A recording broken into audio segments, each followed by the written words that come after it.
So hello everyone, welcome to my channel Fiction Addiction. I hope you all are doing great and enjoy the addiction just like me. चलिए तो ब्लीडेड heart का next part start करते हैं।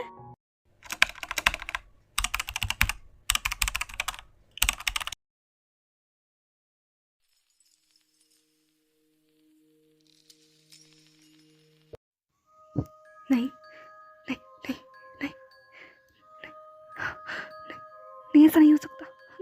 रुक रुक जाओ रुक जाओ रुक जाओ। जियांग चैन अपने पीछे देखो, रुक जाओ। नहीं नहीं नहीं नहीं नहीं, लान सा उसकी मदद करो उसकी। देखो देखो जियांग चैन रुक जाओ। नहीं नहीं नहीं नहीं, यहाँ मत आओ लान सा उसकी मदद करो। नहीं नहीं रुक जाओ मैं कहता हूँ, रुक जाओ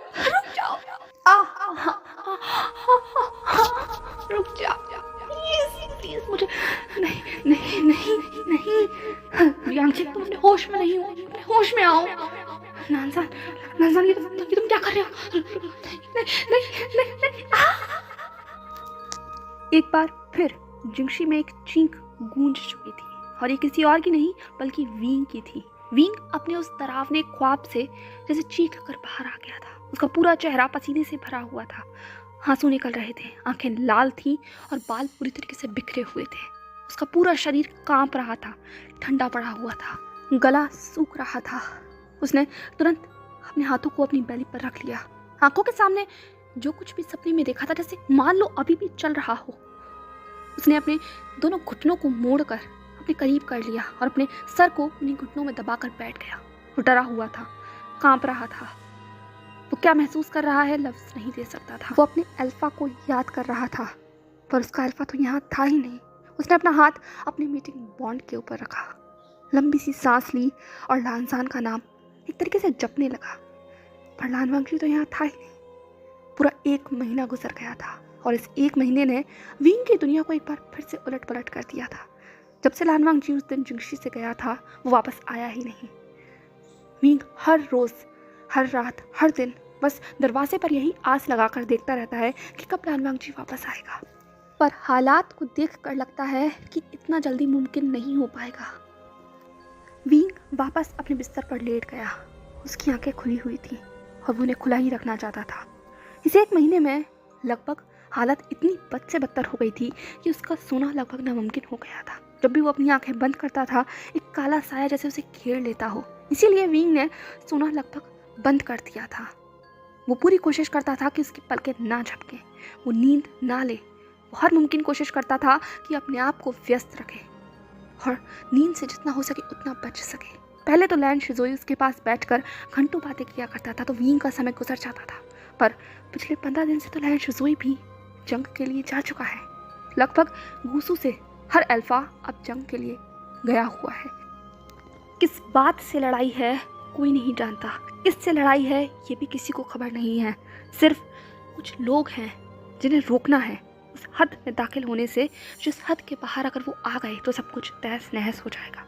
इस वक्त हांगवांगजुन की अगर खबर ली जाए तो वींग को सिर्फ यही सुनने में आया है कि वो इस वक्त गुसू के बॉर्डर के ऊपर है और गुसू के बॉर्डर के उस पार पूरी सेना तैयार खड़ी है।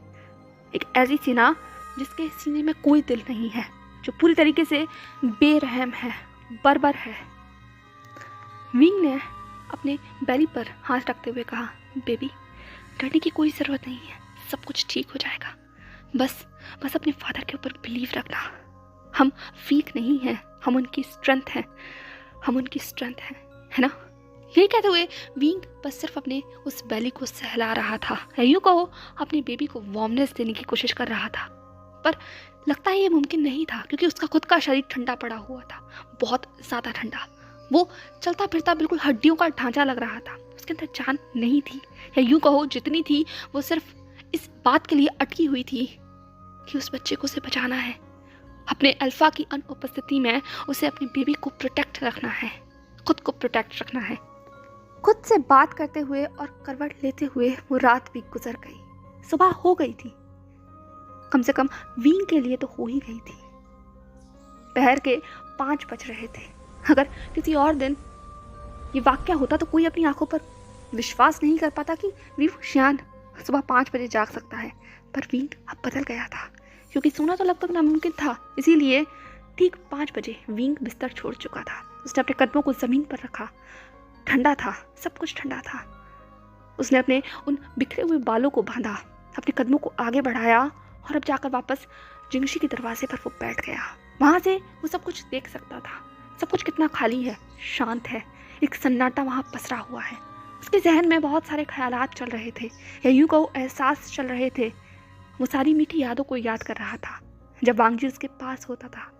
वो किस तरीके से एक दूसरे के साथ बैठकर हर चीज़ के बारे में बात करते थे। ऐसा नहीं है कि वींग कभी अंधेरे में नहीं रहा या कभी अकेलेपन में नहीं रहा। उसने तो 16 साल एक ऐसी जगह गुजारे हैं जहाँ पर रोशनी की एक साया तक नहीं आता था। शांति ऐसी होती थी कि पूरे शरीर के अंदर डर दौड़ जाता था। पर ये शांति बहुत अलग है, क्योंकि ये शांति सिर्फ डर देती है और ये डर हर रोज़ हर पल बढ़ रहा है। पहले वींग को कम से कम ये सुकून तो रहता था कि वो इस अंधेरे में अगर बंद है तो उसका प्यार रोशनी को महसूस कर सकता है। वो ठीक होगा, वो जी रहा होगा। पर अब क्या? वींग जानता है कि पहले हांगवांग जुन की कोई कमजोरी नहीं थी, सिर्फ उसके पास ताकत थी, वो मजबूत था। पर अब हांगवांग जुन के पास कमजोरी है, और वो कमजोरी कोई और नहीं, वो खुद है। वींग कितना कमजोर है ये वो खुद जानता है। वो अपने आप को प्रोटेक्ट नहीं कर पाएगा अगर तबाही यहाँ तक पहुँच गई, और अगर उसको ढाल बनाकर हांगवांग जुन के ऊपर वार किया गया तो फिर वो क्या करेगा? यही डर उसको अंदर अंदर खा रहा था, क्योंकि गड़बड़ थी। बहुत सलीके के साथ शतरंज को बिछाया गया था और कोई बहुत माहिर खिलाड़ी बहुत ही सलीके के साथ और जांच परख कर अपनी मोहरों को चल रहा था। कब कौन किसकी गिरफ्त में है कोई नहीं जानता था। वीक हमेशा से बहुत इंटेलिजेंट रहा है। उसे समझने के लिए या चीज़ों को सुलझाने के लिए कहीं जाने की ज़रूरत नहीं होती थी।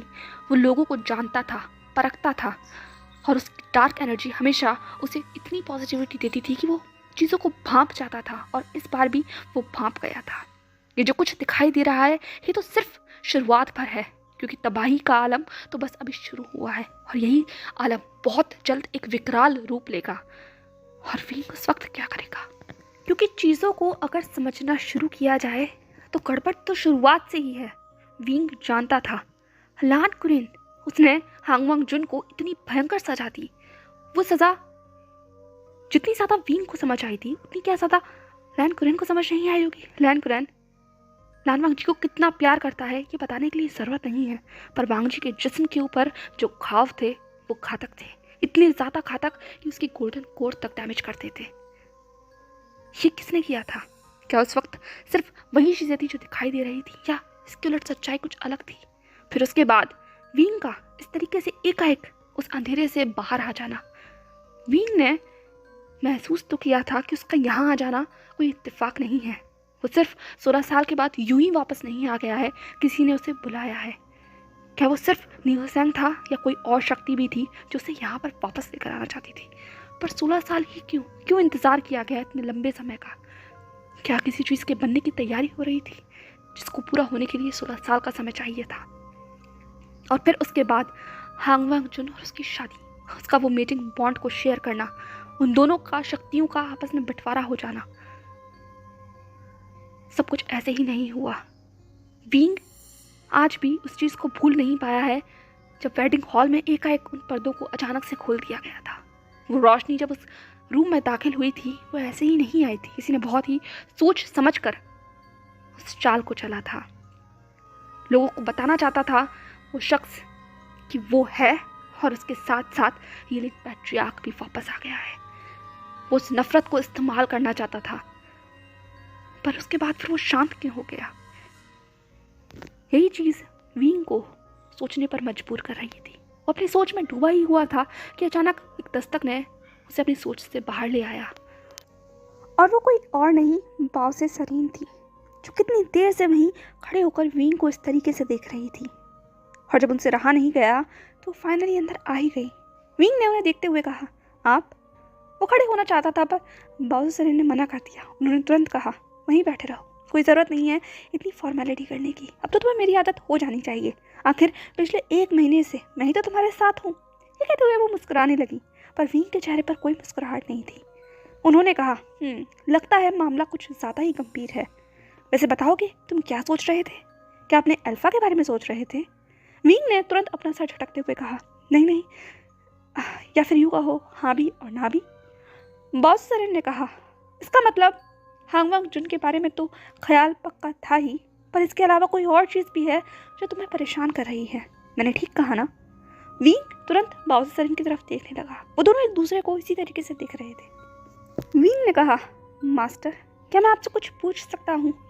बाउस सरेन ने कहा, हाँ बेशक, तुम मुझसे कुछ भी पूछ सकते हो। विंग ने कहा, क्या आपको नहीं लगता 16 साल जो पहले हुआ था वो सब कुछ इत्तेफाक नहीं था? एक बाउस सरेन शांत हो गई। वो जो कुछ भी कर रही थी उन्होंने तुरंत रोक दिया।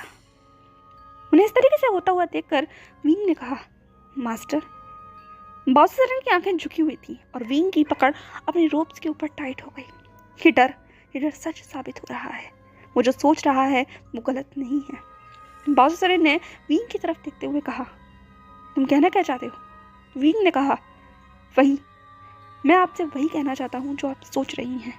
जो कुछ भी 16 साल पहले हुआ, जितना मैं ओल्ड मास्टर लैन के बारे में जानता हूँ, उतना ये साफ है कि वो रूल्स के बहुत ज़्यादा पक्के हैं और कोई उनके रूल्स को तोड़े ये उन्हें बिल्कुल पसंद नहीं है। जितनी सच्चाई ये है उतनी ही सच्चाई ये भी है कि वो हांग वांग जुन से बहुत प्यार करते हैं, बहुत ज़्यादा। हाँ, मैं ये मान सकता हूँ कि वो उन्हें तकलीफ़ दे सकते हैं, उसे पनिशमेंट दे सकते हैं, पर जो सज़ा 16 साल पहले दी गई थी वो मामूली सज़ा नहीं थी। उस वक्त मैं शायद अपने इतने होश में नहीं था, इसीलिए मैंने चीज़ों पर इतना ध्यान नहीं दिया। पर अब मैं सोचता हूँ तो मुझे लगता है कि उस वक्त ज़रूर कुछ ना कुछ ऐसा हुआ था। कोई तो उस वक्त कुछ इस्तेमाल कर रहा था, क्योंकि हांग वांग जुन के शरीर पर जो घाव थे वो जानबूझकर इसलिए किए गए थे ताकि उसकी गोल्डन कोर को डैमेज किया जा सके, और ये चीज़ कभी भी ओल्ड मास्टर लैन नहीं चाहेंगे। क्या मैं ठीक कह रहा हूँ?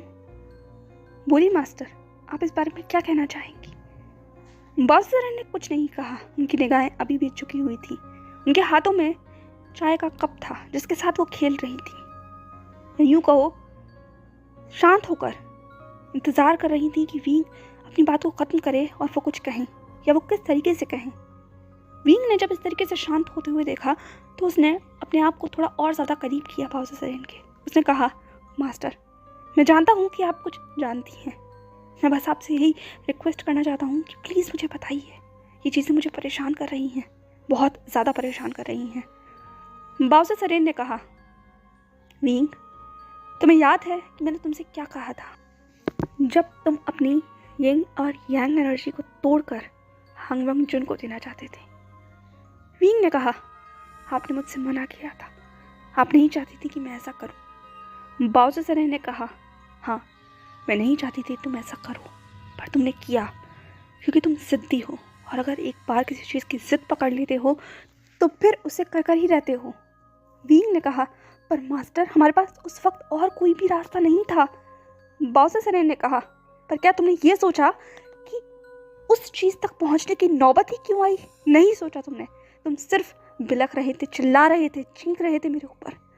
बस तुम वो चीज़ पाना चाहते थे। तुम अपने हांग वांग जुन को वापस वैसे ही देखना चाहते थे जैसा वो था, है ना? विंग के लफ्ज़ थरथरा गए, वो कांप गया, वो डरा हुआ था। उसने कहा, हाँ, मैं ये चाहता था। बाउस सरेन ने कहा, हाँ, तुम चाहते थे, पर तुम्हारे अलावा कोई और शख्स भी था जो ये चाहता था, जो चाहता था कि एक कमज़ोरी पैदा हो उस इंसान के अंदर जो बहुत मजबूत है।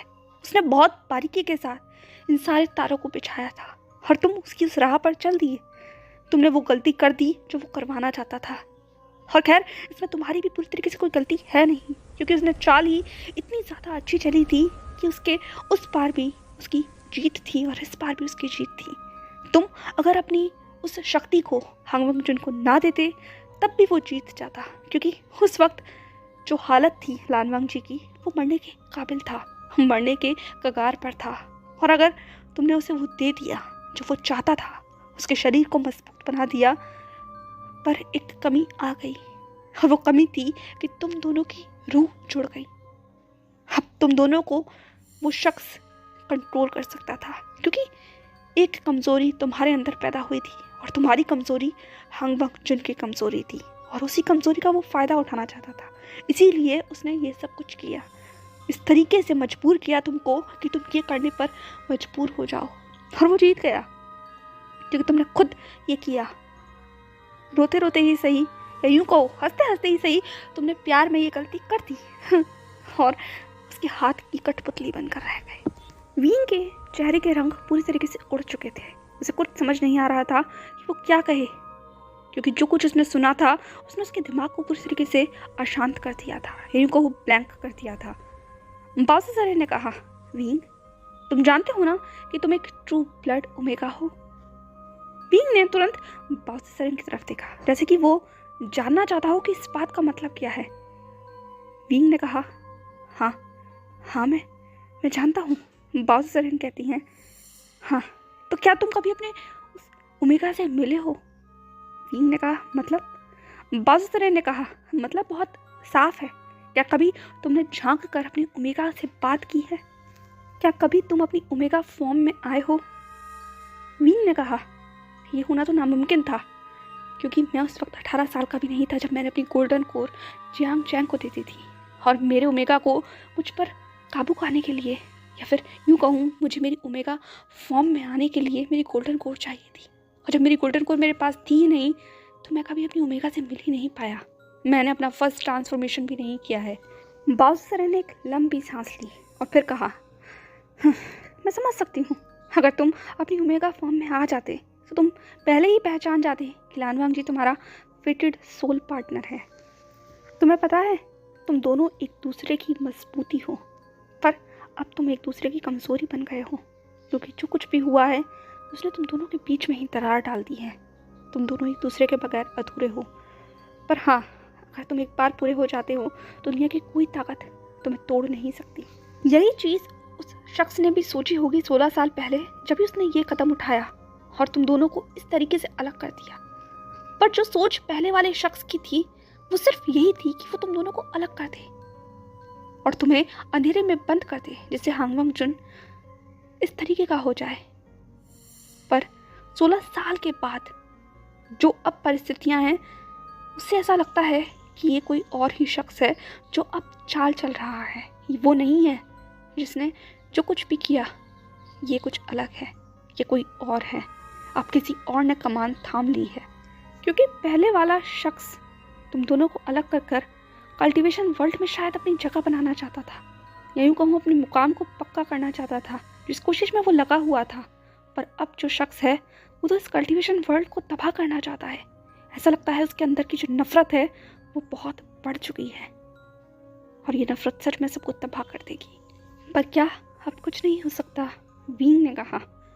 बाउंसर ने कहा, मुझे नहीं पता कि अब क्या हो सकता है और क्या नहीं। तुम जानते हो, तुम ही हांगवांग जुन की शक्ति हो और तुम ही उसकी कमज़ोरी हो, या यूँ कहूँ तुम खुद में एक शक्ति हो और तुम खुद में ही एक कमज़ोरी हो। बस ठीक वक्त पर अपनी कमज़ोरी और अपनी शक्ति का इस्तेमाल करना, चीज़ें तुम्हारे हित में होंगी। मैं भविष्य नहीं देख सकती, मैं नहीं जानती कि वो कौन है जो तुम्हारी तरफ बढ़ रहा है, पर उसका निशाना बहुत सटीक है। वो हांगवांग जुन को चाहता है, पर वो तुम्हें भी चाहता है, और इस वक्त वो बहुत घात लगाकर इंतज़ार कर रहा है कमज़ोरी ढूंढने का, या यूँ कहूँ कमज़ोरी तो उसने ढूंढ ली है, बस उस कमज़ोरी पर चोट देकर उसे इस्तेमाल करने का। खैर, तुम्हें ज़्यादा सोचने की ज़रूरत नहीं है, तुम अभी भी बहुत मजबूत हो। तुम्हारे अंदर जो रिसेंटफुल एनर्जी है, या यूँ कहूँ जो तुम्हारे अंदर ये एनर्जी है, वही तुम्हें प्रोटेक्ट करती है। तो तुम्हें ज़्यादा कुछ घबराने की ज़रूरत नहीं है। जब तक तुम इस जिंगशी के अंदर रहोगे तुम सलामत रहोगे, और तुम सलामत रहोगे तो हांगवांग जुन भी सलामत रहेगा। बस अपना ख्याल रखना, ये जिंगशी के बाहर मत जाना, क्योंकि मैं कुछ वक्त के लिए सैक्लूशन में जा रही हूँ। मेरी ताकतें कमज़ोर हो रही हैं, और अपनी ताकत को मजबूत करने के लिए मुझे कुछ वक्त तुमसे दूर रहना पड़ेगा। और इस वक्त में मैं नहीं चाहती कि तुम कोई भी गलत कदम उठाओ। मैं चाहती हूँ कि मैं फुल मून की नाइट तक वापस आ जाऊँ, क्योंकि उस वक्त हर ओमेगा और हर अल्फा अपनी प्योर फॉर्म में होता है, हर एक का ट्रांसफॉर्मेशन होता है। तुम्हारा नहीं हो सकता क्योंकि तुम्हारे पास गोल्डन कोर नहीं है, पर हांगवांग जुन का तो हो सकता है, और उस शख्स का भी जो शख्स इन सब के पीछे है, वो तब तो ज़रूर सामने आएगा। और तब तक हम सबको मजबूत रहना होगा, तुम्हें भी, ठीक है? मीन ने कहा, तो क्या आप चाहती हैं कि मैं यहाँ सिर्फ ऐसे ही बैठा रहूँ, इन दीवारों में बंद होकर, और लोगों को खुद को इस्तेमाल होते हुए देखता रहूं। लोगों ने मुझे हमेशा इस्तेमाल किया, जैसा चाहा वैसा चलाया, और अब आप भी मुझे बता रही हैं कि मैं क्या करूं। मैं कमज़ोर नहीं हूं। ये बात मुझे कितनी बार और साबित करनी पड़ेगी और कितनी बार कहनी पड़ेगी। लान बागजी मुझे कमज़ोर समझता है, मैं जानता हूँ, पर मैं कमज़ोर नहीं हूँ। मेरे अंदर बेशक एक जान है, पर मैं अभी भी उतना ही मजबूत हूँ और अपनी आखिरी सांस तक मैं मजबूत रहूँगा, चाहे मुझे कोई कितना भी कैद कर ले। पर जब तक मेरे दिल को ये तसल्ली रहेगी कि मेरा अल्फा ठीक है, वो सांस ले रहा है, वो किसी मुसीबत में नहीं है, तब तक मैं यहाँ शांत बैठा रहूँगा, क्योंकि मैं अभी कोई बाधा नहीं बनना चाहता उसके रास्ते में। पर जिस वक्त मुझे एहसास हो गया कि मेरा अल्फा तकलीफ़ में है, उसे कोई तकलीफ़ पहुंचा रहा है, छूने की कोशिश कर रहा है गलत तरीके से, तो उस वक्त ये विंग अपनी हर हद को पार कर देगा। मैं अभी भी यीलिंग पैट्रियार्क हूँ, कोई मुझसे जीत नहीं सकता, कोई भी नहीं। विंग की आंखें डार्क हो चुकी थी, उसकी वॉइस बहुत कोल्ड थी, उसकी फिस्ट क्लिंच थी, और आज एक बार फिर इतने समय के बाद विंग के अंदर यीलिंग पैट्रियार्क की छवि नजर आ रही थी, जिसे देखकर बाव से सरेन वहीं थम गई। उन्होंने जिंगशी के बाहर जाने से पहले एक बार विंग की तरफ देखा और कहा, मैं जानती हूँ तुम बहुत मजबूत हो, और तुम और ज़्यादा मजबूत हो जाओ, इसीलिए मैं सेक्लूजन में जा रही हूँ। मैं कुछ पाना चाहती हूँ, कुछ ताकतों को इकट्ठा करना चाहती हूँ, और तुम्हें इतना मजबूत कर देना चाहती हूँ कि कोई न तुम्हें तोड़ सके और ना ही हांग वांग जुन को। तुम दोनों ही मेरे लिए बहुत अजीज हो, सबसे ज़्यादा तुम, क्योंकि तुम मेरे स्टूडेंट हो और मेरे बेटे भी हो, और तुमसे वो शख्स जुड़ा हुआ है तो वो भी मेरे दिल के उतना ही करीब होगा। चिंता मत करो, बस खुद को तब तक संभाल कर रखो जब तक मैं सेक्लूजन से वापस नहीं आ जाती। क्या तुम मेरे लिए इतना कर सकते हो? विंग ने कुछ नहीं कहा, उसने सिर्फ नोट किया। सो हे एवरीवन, कैसा लगा आपको आज का ये चैप्टर, और आपको क्या लगता है, क्या हमें एक बार फिर से यीलिंग पैट्रियार्क देखने को मिलेगा? या जिस जंग की तैयारी चल रही है, क्या वो सिर्फ हांग वांग जुन के लिए है, या सच में विंग ही उनके निशाने पर है? और क्या होगा जब विंग उस बैटलफील्ड में उतरेगा? देखना बेहद दिलचस्प होगा। देखते हैं आगे ब्लीडेड हार्ट में क्या रखा है। तब तक के लिए आप प्लीज़ मेरे चैनल को सब्सक्राइब कर दीजिएगा, वीडियो को लाइक किए बगैर मत जाइएगा।